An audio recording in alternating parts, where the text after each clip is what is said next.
नमस्कार मैत्रिणींनो, स्वागत आहे तुमचं माझ्या यूट्यूब चॅनलमध्ये. तर आज आपण पारंपरिक पद्धतीने हरभऱ्याची भाजी करणार आहोत आणि तीही ओल्या पानांची सुक्की भाजी करणार आहोत. तर मार्केटमधून मी पावशेर भाजी आणली. कोवळे कोवळे देठ काढून घ्यायचे, निबर काड्या नाही घ्यायच्या, कोवळी पानं घ्यायची, एकदम शेंडे शेंडे घ्यायचे. नंतर वाटण करायला घ्यायचं, मिरची आणि लसूणचं वाटण करायचं. त्यात मी जिरे घालायची विसरली, तुम्ही जिरे पण घाला त्याच्यामध्ये. नंतर अशी झटकून घ्यायची व्यवस्थित भाजी. नंतर मुगाची डाळ भिजवून घ्यायची.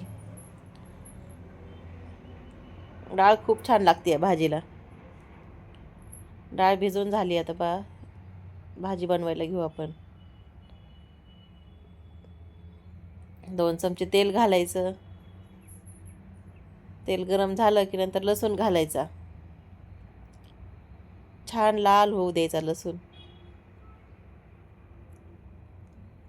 मस्त वास येतो लसणाचा भाजीला खूप. लसूण लाल झाल्यानंतर जे मिरची आणि लसूण आपण बारीक केला होता तो घालायचा. तो पण चांगला परतून द्यायचा. तसा कच्चा वास राहिला नाही पाहिजे लसणाचा. याचा लसणाचा कच्चा वास राहतो भाजीत. छान परतून घ्यायचं. हे पण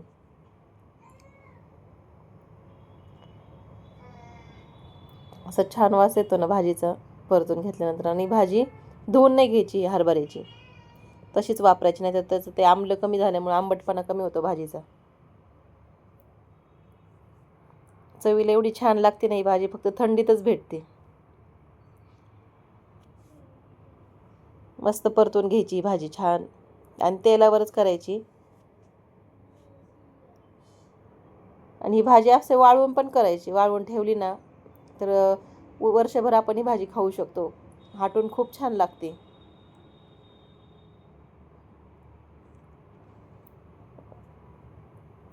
भाजी वाळवायची, नंतर स्टोअर करायची एखाद्या कॅरी बॅगमध्ये वगैरे, हवाबंद डब्यात.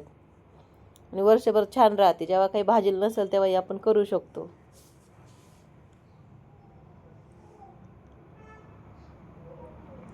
आता भाजी बघा, त्याच्यामध्ये थोडी मुगाची डाळ घालायची.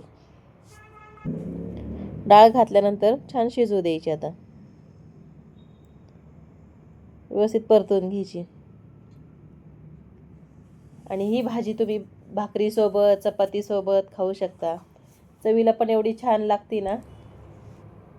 नंतर डाळ घालून आहे ना शिजवून घ्यायची व्यवस्थित.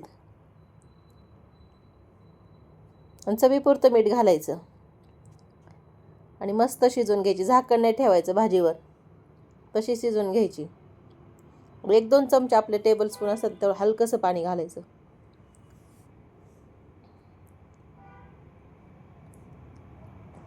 ही भाजी आपण गरगट्टी भाजी पण करू शकतो.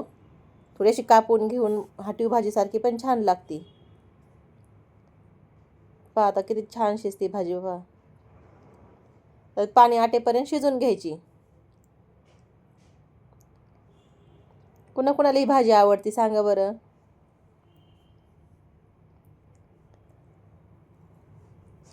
तरी ही मार्केटमधून आणली. जर शेतातून आणली असेल फ्रेश तर ते एकदम छान लागते. आणि त्याची भाजी पण अशा हाताला अशी चुनचुन चुनचुन करते. पहा, शेतातून आणलेली भाजी. 1-2 चमचे कूट घालायचा.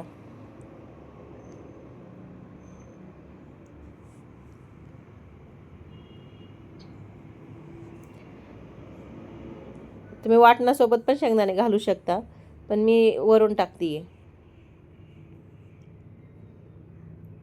थोडा जाड ठेवायचा कूट, खूप बारीक नाही करायचा, नाहीतर ती अशी भाजी चिकट होते. पहा आता फायनली आपली भाजी तयार झाली आहे. एवढी छान लागते ना,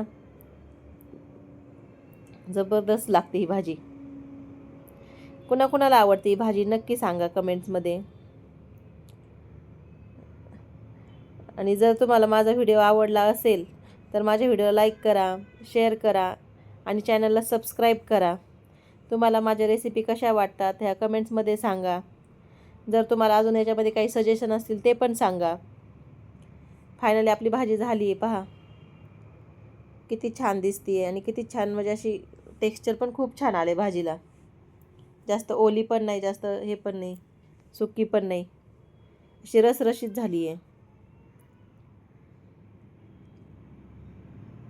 चला तर भेटूया दुसऱ्या रेसिपीमध्ये. बाय.